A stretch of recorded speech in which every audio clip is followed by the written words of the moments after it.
하나님 말씀은 출애굽기 25장 10절에서 22절까지의 말씀입니다. 우리 같이 읽습니다. 그들은 조각목으로 궤를 짓되 장이 2규빗 반, 광이 1규빗 반, 고가 1규빗 반이 되게 하고 너는 정금으로 그것을 싸되 그 안팎을 싸고 윗가로 돌아가며 금태를 두르고 금고리 넷을 부어 만들어 그 네 발에 달되 이편에 두 고리요 저편에 두 고리며 조각목으로 채를 만들고 금으로 싸고 그 채를 궤의 양편 고리에 꿰어서 궤를 매게 하며 채를 궤의 고리에 꿰n 대로 두고 빼어내지 말지며 내가 네게 줄 증거판을 궤 속에 둘지며 정금으로 속죄소를 만들되 장이 2규빗 반, 광이 1규빗 반이 되게 하고 금으로 그룹 둘을 속죄소 두 끝에 쳐서 만들되 한 그룹은 이 끝에 한 그룹은 저 끝에 곧 속죄소 두 끝에 속죄소와 한 덩이로 연하게 할지며 그룹들은 그 날개를 높이 펴서 그 날개로 속죄소를 덮으며 그 얼굴을 서로 대하여 속죄소를 향하게 하고 속죄소를 궤 위에 얹고 내가 네게 줄 증거판을 궤 속에 넣으라. 거기서 내가 너와 만나고 속죄소 위 곧 증거궤 위에 있는 두 그룹 사이에서 내가 이스라엘 자손을 위하여 네게 명할 모든 일을 네게 이르리라. 아멘. 오늘도 하나님의 거룩함을 사모하고 또 예배의 자리에 함께 모인 성도님들에게 하나님의 은혜와 또 긍휼 그리고 사랑이 함께 하시기를 바랍니다. 우리가 지금 출애굽기를 보고 있는데요.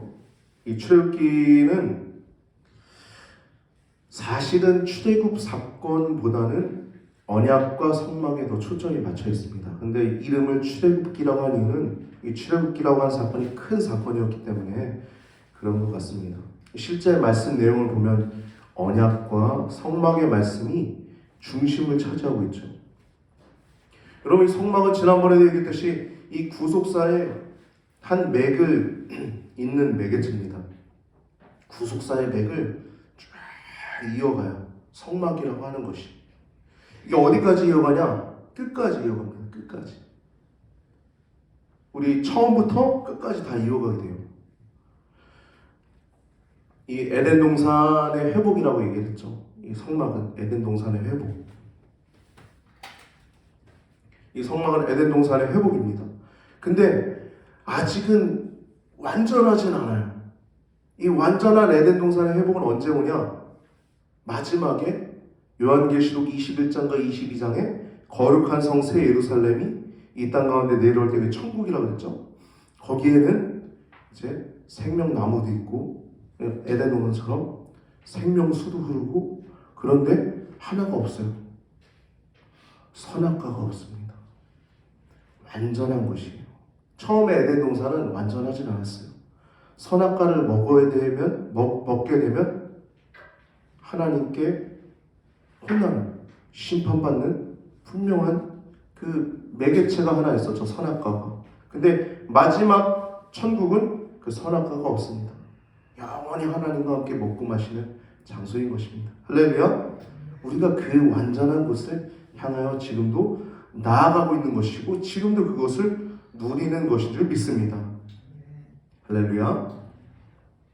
그래서 출애굽기는 1장부터 18장은 출애굽에 대한 얘기, 그리고 19장부터 24장까지는 시내산 언약에 대한 얘기라고 했죠. 시내산 언약. 그리고 그 다음 25장부터 40장까지는 그 시내산 언약을 눕혀놓은 성막, 이 성막에 대한 얘기가 25장부터 무려 오늘 본문부터 마지막 장 40장까지 이 성막이 나와요. 근데 여러분, 여기에 중간에 보면은 32장부터 34장에 딱 중간이죠. 거의 32장에서 34장에 보면 황금 송아지 우상 숭배하는 모양이 나옵니다. 여러분, 결혼식장에서 불륜을 저질렀어요. 예? 결혼식장에서 결혼하는 남자가 혹은 결혼하는 여자가 다른 여자를 보고 결혼식을 하는 와중에 불륜을 저지른 거예요. 똑같은 겁니다. 지금 황금 송아지 사건이 모세가 그 40일 동안 올라가서 하나님 만나는 그 시간을 기다리지 못해서 밑에서 야, 이 사람 어디 갔어? 그러면서 이제 황금 송아지 만든 거예요. 그 황금 송아지 만든 게 32장에 34장인데 그 사이를 중심으로 그 앞에가 성막을 계시하는 것이고 그 뒤가 성막을 건축하는 것입니다. 그래서 이것이 이 성막에 대한 내용이 이렇게 나오고 있는데 오늘은 이 황금 송아지 내용을 잠깐 맛보기로 다루려고 해요. 왜냐하면 이 시은좌는 베풀 시자, 은혜 은자, 있을 장소, 뭐 좌자잖아요. 그래서 은혜를 베푸는 장소가 바로 속죄소거든요. 속죄소, 시은자라고도 해요. 하나님 이런 가운데서도 하나님 은혜를 베푸신다는 거예요. 이런 가운데서. 이 내용을 우리가 잠시 다루고자 합니다. 지난주에 우리가 성막 명령과 예물을 드리는 백성들이란 제목으로 말씀을 나눴는데 실제 25장엔 예물을 드리는 내용이 나오지 않고 있죠. 실제 예물을 언제 드리냐? 32장과 34장 이후, 황금 송아지 이후에 35장에 나와요. 35장. 그러니까 이들의 마음이 어땠을까요? 시행상 언약 맺고 바로 예물 드린 게 아닙니다. 계시받고 예물 드린 게 아니에요. 이 황금 송아지라고는 폐역한 첫 번째 계명과 두 번째 계명을 어긴 그 정말 이스라엘 백성이 진멸당하고 말 수도 있는 그런 상황에서 진멸 안 당하고 은혜를 입어 다시 언약을 이어가시는 내용에서 예물을 드리는 상황이 35장에 나오는 것입니다. 여러분, 여호와 앞에 큰 범죄를 저지르려 해 예물을 드리는 것이 35장인데 그 중간에 뭐가 있냐? 모세의 중보기도가 있어요. 그리고 용서해 주시긴 하지만 하나님의 진노는 분명히 대가를 치러야 되죠. 칼을 차고 레이지파 사람들이 칼을 차고 그 칼을 찬 레이지파 위에서 이리로 갔다가 저리로 갔다 왕복하면서 우상 숭배자들을 처단합니다. 그것이 형제이기도 하고 부모이기도 하고 자녀이기도 했어요. 상관없이 그 우상 숭배자들 다 죽이라는 거예요. 그때 죽은 사람이 몇 명이냐? 약 3,000명 가량이라고 성경은 얘기하고 있습니다. 근데 이 모세의 중보기도를 내용을 우리가 잠시 다룰 것인데 이 이유는 아까 얘기한 것처럼 이 언약궤가 바로 덮여져 있는 것이 속죄소라고 하는 천사가 이렇게 마주보고 있는 속죄소. 그것은 바로 이 죄를 용서해 준다는 것이 속죄잖아요. 속죄소라고 하는 장소. 이것은 다른 이름으로 시은좌, 은혜를 베푼다라고 하는 은혜를 베푸는 장소. 속죄소 시은좌. 이것에 대해서 우리가 얘기를 나누기 위해서 모세의 중보기도에 대해서 우리가 잠깐 나누고자 합니다. 25장에서 31장에 나오는 성막의 식양, 그것을 이 계시를 모세가 하나하나 받고 있는 동안에 그 40일 동안 모세가 더디 내려오는 거예요. 백성들이 황금 송아지를 제작합니다. 32장 1절에서 2절 말씀 보면은 백성이 모세가 산에서 내려오미 더딤을 보고 모여 아론에게 이르되 일어나라 우리를 인도하여 신을 우리를 위하여 만들라. 이 모세 곧 우리를 애굽 땅에서 인도하여 낸 사람은 어찌 되었는지 알지 못함이라. 그러자 아론이 그들에게 이르되 너희 아내와 자녀의 귀의 금고리를 빼어 내게로 가져오라 하면서 이제 금송아지를 만드는 상황입니다. 이 내용을 이제 하나님이 이제 모세에게 그 산 위에서 말씀하시면서 야 너는 내려가라. 네 백성이 부패하였다 말씀하세요. 원래 이 백성은 누구 백성이에요? 모세 백성입니까? 하나님 백성이죠. 근데 여기서 말씀 보면 32장 7절 보면 네 백성이 부패했다 그래요. 야, 내 백성 삼기 싫다 이거. 어느 부모가 야 저거 내 자식 아니야 할 때 얼마나 화가 난 거예요. 근데 실제 내 자식 아니니까 내 자식이죠. 내 자식인데 내 자식 아니야 라고 할 정도로 화가 나신 거예요. 야, 네 백성 부패했으니까 내려가. 그러면서 뭐라고 말씀하냐면 단단히 화가 나셨는데 10절에 순서지에 기록해놨습니다. 32장 10절에서 14절 말씀. 너는 내려가라. 네 백성이 부패하였다. 7절에. 그러면서 단단히 화가 나셔 10절에 보면 그런지 내가 하는 대로 두라는 거예요. 이거는 개역개정은 내가 하는 대로 두라고 나왔는데 우리가 갖고 있는 개혁 한글 성경은 나대로 하게 하라는 거예요. 나대로 하게 하라. 여기는요, 하나님이 진짜 화가 나셔서 이렇게 말씀하시는 거지만 누군가 말려줬으면 하는 마음이 들어가 있는 것입니다. 여러분, 친구랑 싸우는데 내가 막 이렇게 하는데 누가 말려줬으면 하는 마음이 있지 않아요? 나 화났어 표현하는 것뿐이지 그 친구 치고 싶어서 하는 거 아니잖아요. 그렇죠? 약간 그런 뉘앙스가 들어가 있는 거예요. 그러면서 뭐라고 말씀하세요? 내가 그들에게 진노하여 그들을 진멸하고 너로 큰 나라가 되게 하리라고 말씀하세요. 여러분, 이 말씀 어디서 많이 봤죠? 아브라함 할 때 말씀하죠. 내가 너로 큰 민족을 해변의 바닷가의 모래같이 하늘의 별같이 하리라. 그래서 아브라함의 씨에서 이삭 구별하시고 야곱 구별하셔서 이스라엘 백성 만든 거 아닙니까? 근데 저거 다 진멸하고 내가 너로 큰 나라 만들겠다는 거예요. 하나님 단단히 화가 나신 거죠. 근데 모세가 오케이 주님, 저 통해서 만드세요. 이랬으면 어떻게 됐을까요? 하나님 기분 안 좋으셨죠. 하나님은 모세의 성량도 알고 계셨던 것 같습니다. 모세가 3번이나 중보기도를 합니다. 여기서 3번에 이어서 모세가 하나님을 말리는 내용이 나와요. 모세가 그의 하나님 여호와께 구하여 이르되 여호와여 어찌하여 그 큰 권능과 강한 손으로 애굽 땅에서 인도하여 내신 주의 백성에게 진노하시나이까? 어찌하여 애굽 사람들이 이를 여호와가 자기 백성을 산에서 죽이고 지면에서 진멸하는 악한 이도로 인도하여 내었다고 말하게 하시려 하나이까? 굉장히 논리적이죠. 이런 변호사가 이 정도 돼야죠. 백성들 변호하는 거예요. 충분히도 하는 것입니다. 주의 맹렬한 노를 그치시고 뜻을 돌이키사 주의 백성에게 이 화를 내리지 마시옵소서. 주의 종 아브라함과 이삭과 이스라엘을 기억하소서. 주께서 그들을 위하여 주를 가리켜 맹세하여 이르시기를 내가 너희의 자손을 하늘의 별처럼 많게 하고 내가 허락한 이 온 땅을 너희의 자손에게 주어 영원한 기업이 되게 하리라 하셨나이다. 그러자 여호와께서 뜻을 돌이키사 말씀하신 화를 그 백성에게 내리지 아니하니라. 말씀이 나온 거죠. 아마 하나님은 내가 너로 큰 민족을 이루게 하리라, 큰 나라가 되게 하리라 하시면서도 아브라함과 맺은 언약 어떡하지? 이삭과 맺은 언약 어떡하지? 야곱과 맺은 언약, 이게 심중에 있었을 거예요. 하나님이 인격이 있는 분이에요. 근데 그 언약을 붙들고 중보하는 모세의 모습을 우리가 지금 살펴보게 되죠. 32장 10절에서 14절까지. 그러면서 모세가 하나님께 이제 내려가서 이제 이 모든 일들을 다 밑에 가서 정리하고, 교통정리 다 하고서 진멸할 자들 진멸하고 교통정리 다시 돌판 가지러 올라가서 이제 기도하면서 2번째 돌판 받으면서 하시는 기도 내용이 얼마나 은혜롭습니까? 출애굽기 34장 6절에서 7절 말씀 보면 여호와께서 그의 앞으로 지나시며 반포하시되 여호와로라 여호와로라 자비롭고 은혜롭고 노하기를 더디하고 인자와 진실이 많은 하나님이로라.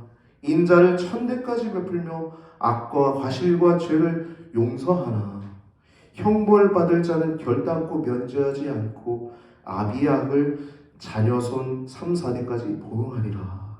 아멘. 여러분, 이 성막이라고 하는 거대한 이 위대한 이 작업을 하는 데 있어서 계시하시고 나중에 건축하는 데 있어서 이 황금 송아지 내용이 들어가 있는 건 하나님의 은혜를 보여주기 위한 것입니다. 동시에 하나님의 어미하심도 보여주시는 것입니다.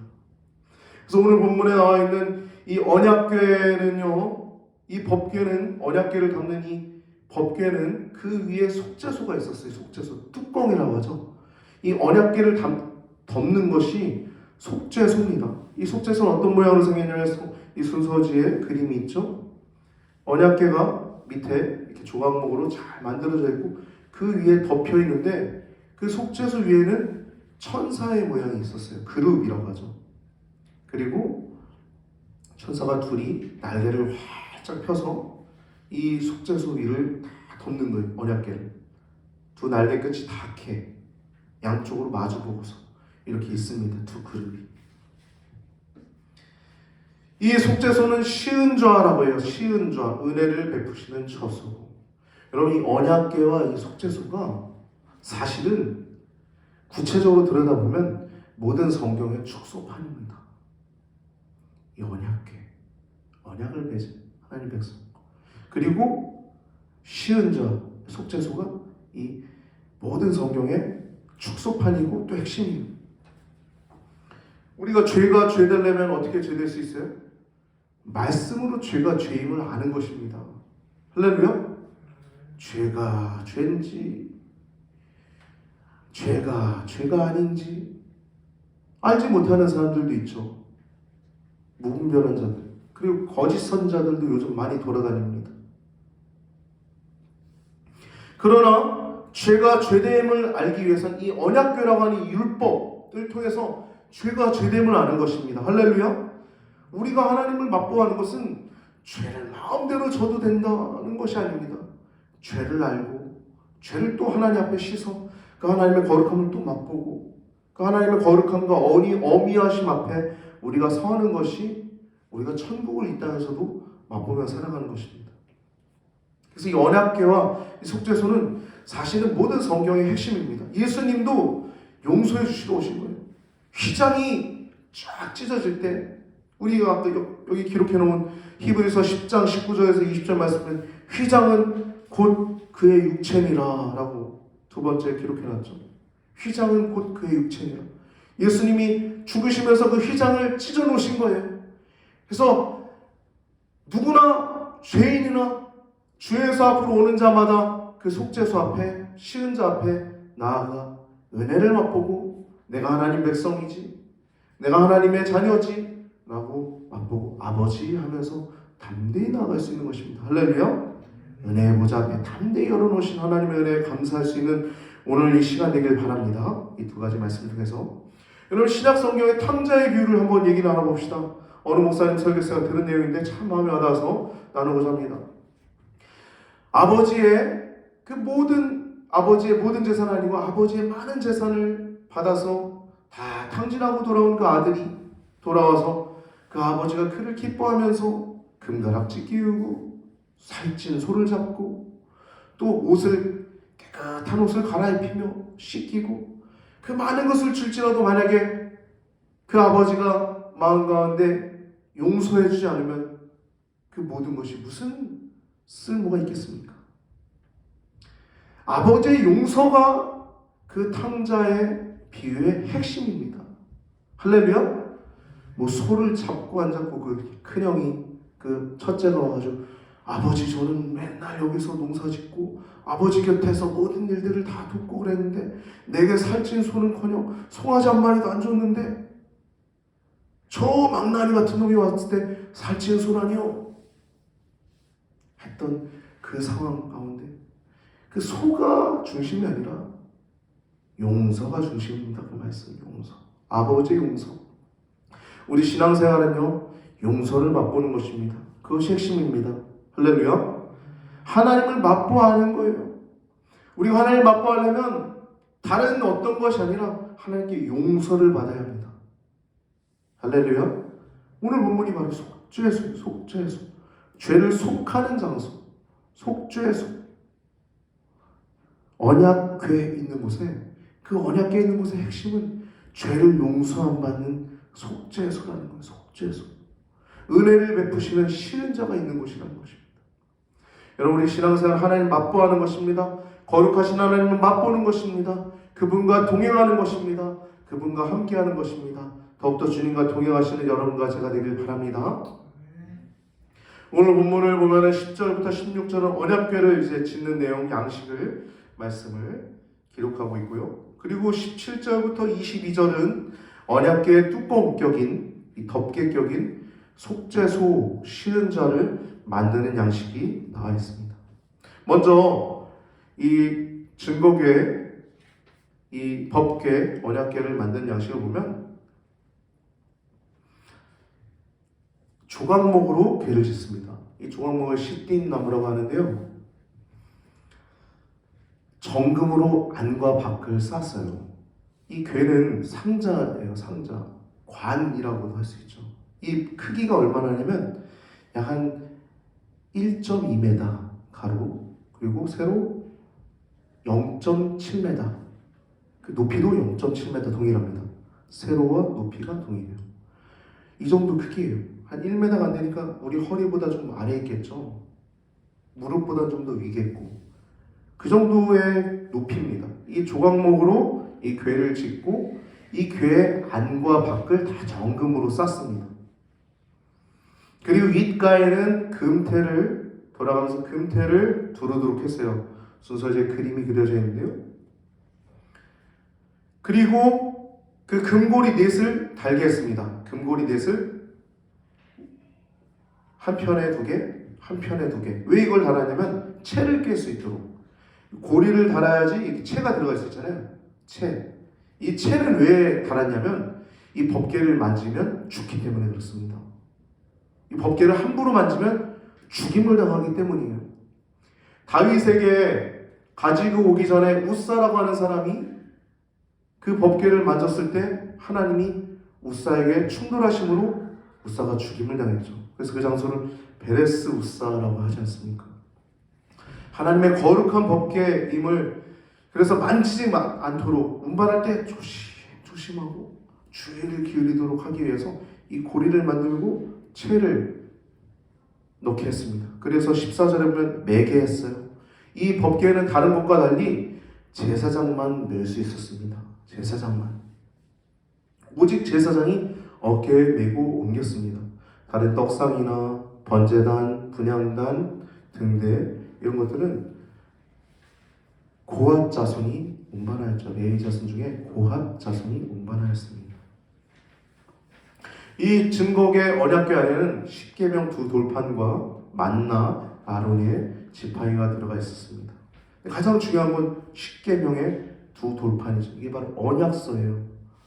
결혼했다는 것이죠. 하나님과 언약 백성, 하나님의 백성이 되었다는 것입니다. 이것이 바로 언약궤이고, 17절에는 속죄소가 있습니다. 속죄소. 이 속죄소는 죄를 용서하는 처소죠. 속죄한다. 그리고 이것은 속죄소란 이름과 또 다르게 시은좌라고도 합니다. 그리고 계속 얘기하고 있지만 은혜를 베푸시는 장소예요. 아까 황금 송아지 그런 일이 있어서 이스라엘이 완전 진멸될 뻔하지만 하나님은 은혜 베푸시길 즐겨하시는 분이십니다. 할렐루야.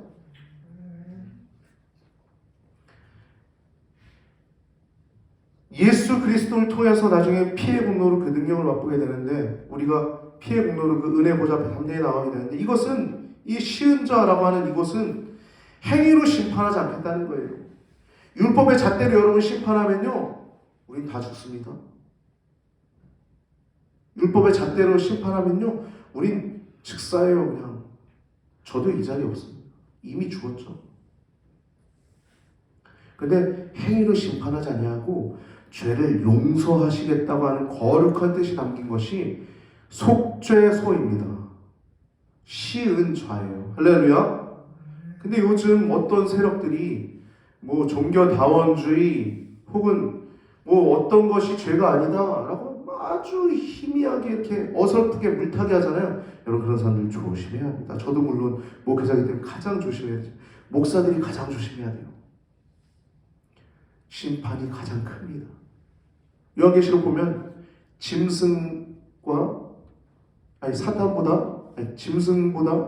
사탄이 들어갈 때 그 거짓 선자가 이미 그 지옥에 있다는 얘기가 나와요. 가장 먼저 들어가는 거예요. 사탄보다 먼저 들어가는 것이 거짓 선자입니다. 우리들도 마찬가지입니다. 우리들도 신앙생활 때 우리 자신에게 향해야 합니다. 하나님을 향해서, 하나님, 저 자신이 돌아보고, 하나님, 저는 어떤 잘못 전한 건 없는지, 또 제가 막 입술에 범죄한 건 없는지 생각해야 합니다. 하나님의 거룩함과 어미가 있는 것이 속죄소예요. 그래서 그곳엔 그룹이 있었습니다. 금으로 그룹을 만들었어요. 천사들을. 그래 날개로 속죄소를 덮도록. 왜냐하면 그 거룩하신 하나님의 언약서를 지키고 보호하는 의무가 이 속죄소에 있었던 것입니다. 그 앞에 들어갈 때도 휘장도 그 그룹으로 수놓아있죠. 그룹으로 휘장도. 그래서 그것을 보면서 성소 안에서도 이 제사장들이 분향단과 등잔대와 떡상 앞에서 일할 때도 그 분향단이나 등잔대를 만지고 또 진설병상을 이렇게 작업들을 하면서도 항상 지성소에 있는 그 휘장을 바라봤을 것입니다. 그룹들, 수놓아 있는 그룹들, 하나님이 지키고 있는 그 그룹들, 천사들을 바라볼 것이 있었을 것입니다. 그걸 보면서 그 거룩함과 어미함을 마음 가운데 있었을 것입니다. 이 그룹을 만들 때 연하여서 이 하나로, 이 뚜껑과 하나로 이렇게 만들도록 하였습니다. 그래서 22절 보면 거기서 너와 내가 만나고 라고 얘기하고 있어요. 너와 내가 만나고. 여러분, 이 속죄소 시른자는요, 하나님을 만나는 장소입니다. 만나는 장소. 궁극적으로 우리 주 예수 그리스도께서 죽으실 때 휘장이 위로부터 아래로 갈라질 때 속죄소를 누구나 들어갈 수 있도록 하나님이 열어놓으신 것입니다. 히브리서 10장 19절에서 20절 말씀 우리 같이 한번 읽어봅시다. 두 번째 기록해놨습니다. 같이 읽습니다. 시작. 그러므로 형제들아 우리가 예수의 피를 힘입어 성소에 들어갈 담력을 얻었나니 그 길은 우리를 위하여 휘장 가운데로 열어놓으신 새로운 산 길이요 휘장은 곧 그의 육체니라. 아멘.